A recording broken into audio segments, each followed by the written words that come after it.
સમગ્ર રાજ્યમાં ભારે વરસાદની આગાહી છે, જેને પગલે અમદાવાદમાં મોડી રાત્રિથી જ ધોધમાર વરસાદ વરસી રહ્યો છે, જેને લઈને અમદાવાદના મોટાભાગના વિસ્તારોમાં પાણી ભરાયાના દ્રશ્યો સામે આવ્યા છે,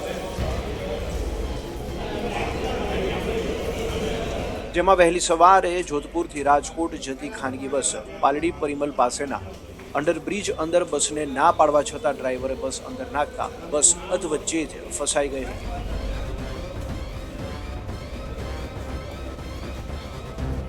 ફાયર ટીમ આવી દોરડા વડે એક પછી એક પેસેન્જરને સહી સલામત બહાર કાઢવામાં આવ્યા હતા.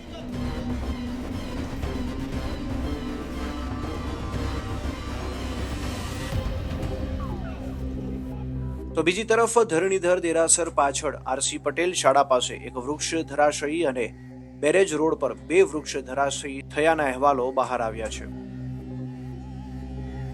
જ્યારે એક્સપ્રેસ હાઈવે સામે કર્ણાવતી હરિદર્શન બંગલોઝના રોડ ઉપર ભાઈપુરા વોર્ડમાં પણ ભારે વરસાદે હાલાકીના દ્રશ્યો સર્જ્યા છે.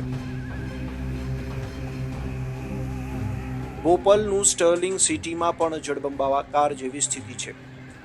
ઓરડા રોડ અને સેક્ટર A અને B માં પાણી ભરાયા છે, જેને લઈને લોકોના રહેણાંકોમાં પાણી ઘૂસી ગયા.